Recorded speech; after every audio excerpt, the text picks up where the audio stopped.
Welcome to the Zadzooks Happy Hour, a podcast providing commentary on the latest in film, TV, games, and comics. My name is Todd Stoll, and I'm joined by 25-year veteran reporter covering pop culture, video games, and technology for the Washington Times, Joseph Zadkowski. Okay, so you got some horror movies you want to talk about. Yeah. To follow up on the horror show, we just, never mind. There's all sorts of problems with this damn thing, I'm telling you. It's exciting. It's something. It's fly by the seat of your pants recording. Yeah. You never know. You never know what you're going to get. It's like the 1930s, yep. Right? Mm-hmm. You never know. Yep. Eventually, I'll be in another room, and there'll be 2 tin cans, and there'll be one piece of rope in between it, and that's how we'll record it. This darn newfangled technology. Okay. You've got horror movies, and I'm going to step back from this one a little bit because I don't like horror movies that much. Okay. I'm going to do this quick. Okay. So there's 3 that I really like that just came out. They're all on Blu-ray. First one's called The Monster by director Brian Bertino. It's a psychological horror film, and the horrors are basically a mother-daughter, dysfunctional mother-daughter having some problems. And the mother needs to drop the daughter off at her father's, and they get stuck on a lonely road, forested lonely road, and there's a monster. What kind of monster is it? It's a cool monster. It's a really cool monster. It's actually played by a guy in a suit, too. It's old school. Oh, it's old school. Oh, that's awesome. So no motion capture. And it kind of looks like a bat, and it's big. Awesome. And it's aggressive, and it's ferocious. And it has no problem eating the yeoman from Battlestar Galactica, the engineer. Remember him? Uh-huh. Okay. He gets munched on pretty early on. So it's carnivorous. Oh, yeah. Okay. It's got problems. The pair will have problems. Except the only problem is that there's only 7 minutes of features, and I really wanted more about the monster. What's included? Anything noteworthy or in the features? Yeah. No. It's really one 7-minute long featurette about. It's kind of a promotional featurette, something that they would show on HBO to get you excited. But the monster's really cool. Cool. So now, there's plenty of reasons why I'd hate Ouija: Origin of Evil. Because firstly, the first film was terrible. But guess what? It's not terrible. It's actually really cool.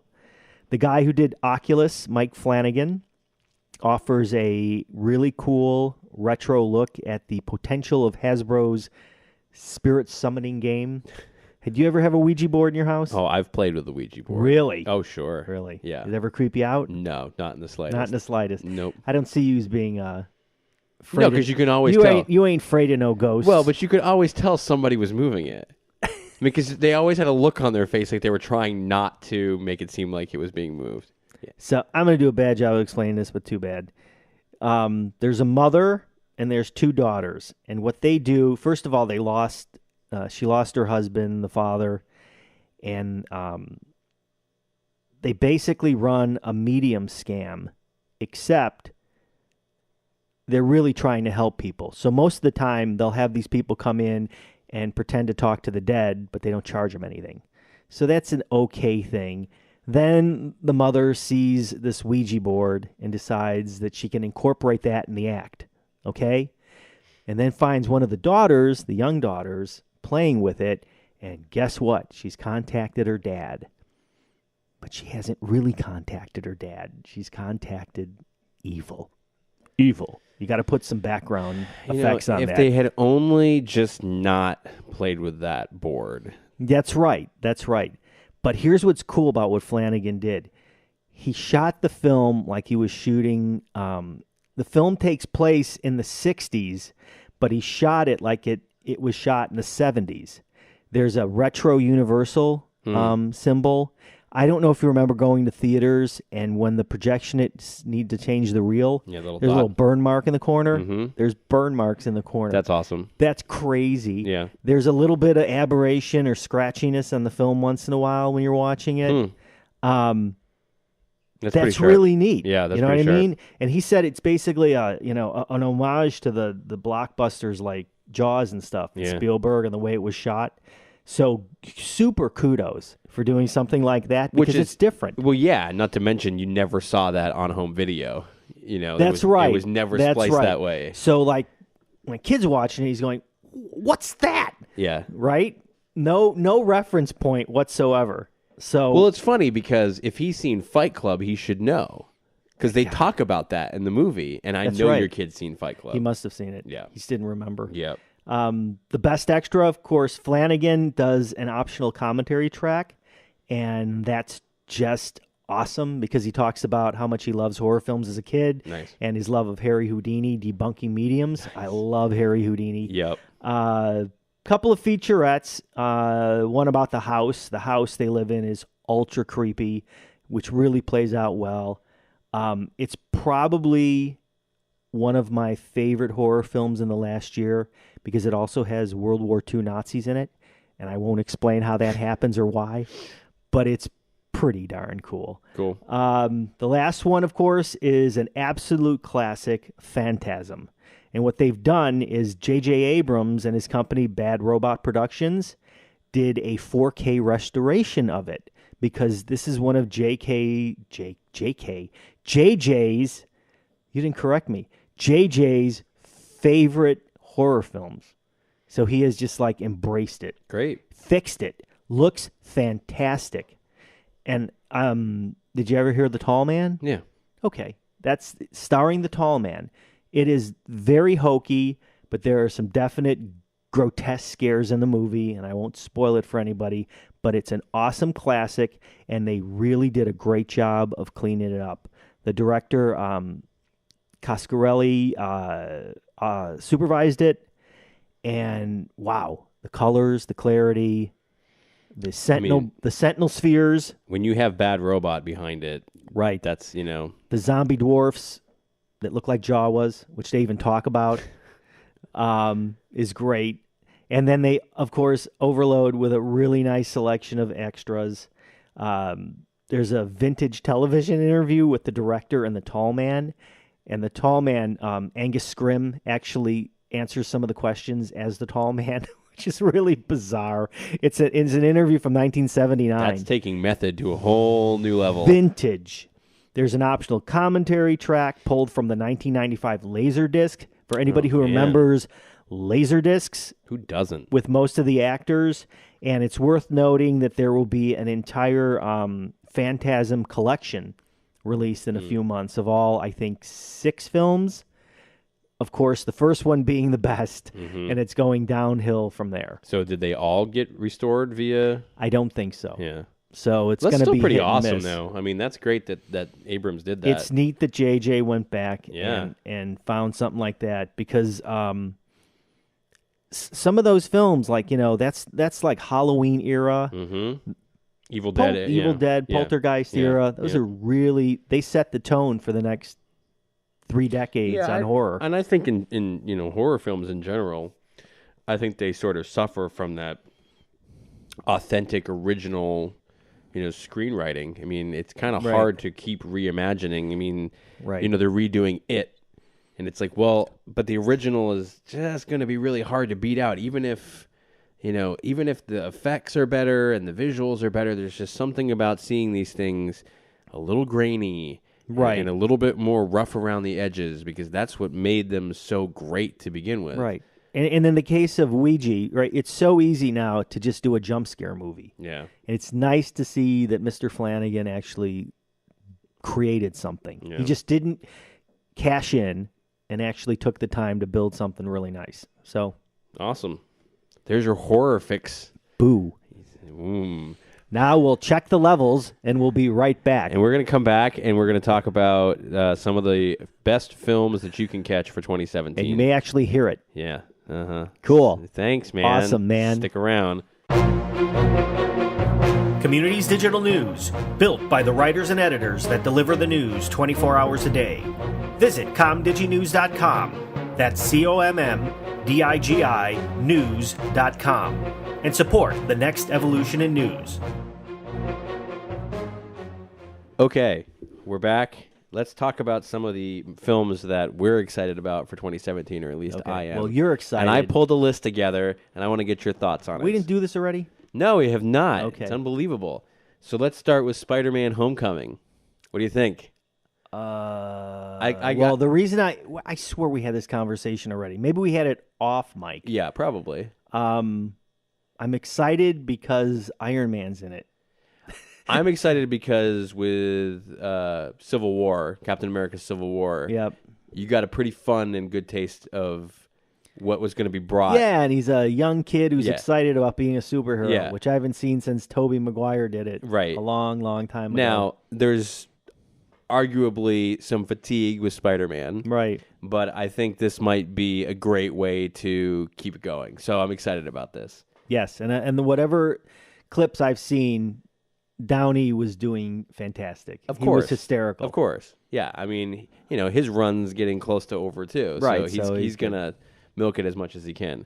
Guardians of the Galaxy Volume 2. Sure. Yeah. Yeah. I mean, the first one was great. The second one, I can't imagine it's going to be any worse than the first. Do we know who the villain is? I think it's The Toy Master? No, not the Toy Master. The Collector? No. No, it's the guy that is, I think, eventually his father, right? I mean, no, we don't. At least the trailers haven't shown it yet. So we don't. We're just speculating. But I'm excited for that. I'm also excited because next month John Wick Chapter 2 comes out. And yes. if it's Sleeper hit. If it is as good as John Wick, we are in for a treat. That one so caught me by surprise, the first one, because I didn't expect anything out of that movie. It's so fun. And it was great. And I watched all the extras with John Wick, and the shape and the training that Keanu Reeves goes through. Yeah, I didn't see that. 12 months of training just to learn the fight sequences where he's working with martial artists. It's intense. And if he spent the same amount of time for Chapter 2 as he did for the first one, I think we're in for a treat. The Lego Batman movie. Wow, I got to tell you, don't care. Really? I don't care. I think it's going to be... I'm so Lego movied out, and here's why. They release these things on home video a lot. Yeah. So Yeah. I'd rather play Lego Batman Dimensions, right? the game, Yeah. right, than actually watch Will Arnett. I think it's going to be a monster. Really? Yeah, because it's opening in February, and it's a kids movie. It's going to be huge. Kids movies don't. That's true. I mean, in the first. So it is kids. The first Lego movie was a monster yeah, hit. but that was different. Well, that was an amazing experience. This one looks right? pretty good. Okay. So, Baby Driver. You know anything about this? Zero. Okay, this isn't got anything to do with Sausage Party, does it? No. This is a sequel of some sort? No, this is by Edgar Wright, Shaun of the Dead director. Yes. He is with Jamie Foxx. It's the premise of the film is that there is a young kid who is a getaway driver, and the film. Why I'm excited about this is that what he's listening to on his earbuds or the music that's being played Yeah. directly affects what's happening on the screen. So if it's like a fast tempo, crazy song, that might be a chase. Or if it's like a really downer, it could be like something bad is happening. But isn't don't all soundtracks do that? But this is specifically geared toward the soundtrack is the movie. And there's not a little baby driving. No, it's See, meant to that be a I would young have paid kid. for. Okay. That would have been exciting. That would have been a terrible movie. like a You know cigar it. smoking. So like little the baby. baby from Roger Rabbit, right? Right. Right, okay. See, now I'm in. Okay, all right. Tom Cruise's remake of The Mummy. Wow. Big pass. Huge pass. I think so too. For as much poop that Brendan Fraser gets, I really liked The Mummy, what he was in. His was great. I thought it was fantastic. And Cruise's looks not at all comical in the slightest. It looks Right. serious, like legit. I worry this is going to be a War of the Worlds style movie and a flop. So I'm not excited about that one, but I put it on the list. When did they put the trailer out? They put it at some specific, very important point. The Mummy? You and I were talking about it. Wasn't it... It was after some event. I don't remember. I don't either. But it wasn't that you and I both saw it and weren't impressed. Now, another movie I'm not impressed about, but I'm bringing up, Matt Damon's The Great Wall. Didn't Tom Cruise do a samurai movie? Yeah, The Last Samurai, right? Yeah, that's what it was called. Uh-huh. Obviously, this is Chinese, not... But I don't know. I just am like... It's another guy from another country. It's another white guy. Right. Wielding a sword. Yeah. It's just like, come on, enough. I'm so sick of that. Kong Skull Island. I'm excited about this one. Yeah, because it looks different. Yep. I'm pretty excited about Dewey it. Cox is in it. So is John Goodman. And you can't go wrong with a John Goodman film. And John Goodman's doing another subdued performance, I think. Mm-hmm. Like he did in the... horror film. What, 22 Cloverfield Lane? Yes, whatever that was. Yes. Yeah, that was a great. It's so good. Okay, the movie that I am going to say is going to make a huge amount of money, but is going to make it on my I don't give a rat's ass about is The Fate of the Furious, the 8th Fast and Furious movie, 9th. Oh my, really? That's right. Don't care in the slightest. The last two are pretty good. I know, but I don't care.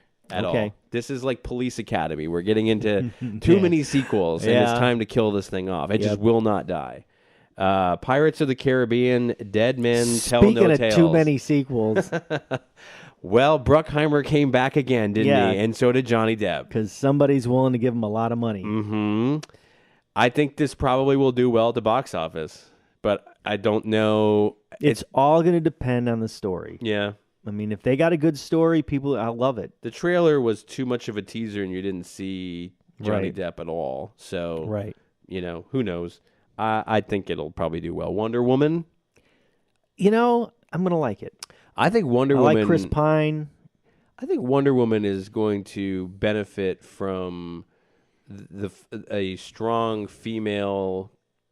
comic book lead that you haven't seen before. Sure. It'll be an anti-Trump thing. It will, and I think, I mean, honestly, probably, and I think it will do pretty well. DC is not on the level of Marvel, but I think in terms of their universe, it will be all right. So if we're gonna talk Wonder Woman, we might as well talk Justice League. Oh, does that come out this year? Really? You didn't know that? Yeah. Come on, man. I don't know. Ben Affleck. Really? I got burned too many times. Okay. I've gotten burned. Superman was not my favorite. Batman v Superman was nothing. Suicide Squad was okay. Yeah. But not, nothing to write home about. Right. So maybe, but probably not. Too many characters. Well, yeah. I mean, that's the other thing.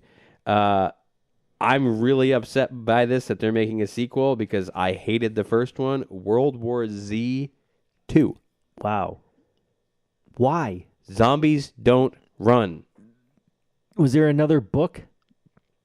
All I know is that Brad Pitt is back and he's going to fight him again. That movie was so long ago, I don't even remember how it ended. All I know is I couldn't watch it because zombies don't run. I don't believe in that. And they don't climb like ants? Like a swarm? An ant horde? No, they don't. Cars 3. It will do well. It's a big hit. Yep, going to be a big hit. If you look at what Finding Dory did, you should expect the same. And I just read somewhere that Pixar finally came out and said that every film they've made is in the same universe, which is like mind-blowing. Which means there could be crossovers? Which means that apparently one character might have little people in their head controlling their emotions. Right. Stuff like that.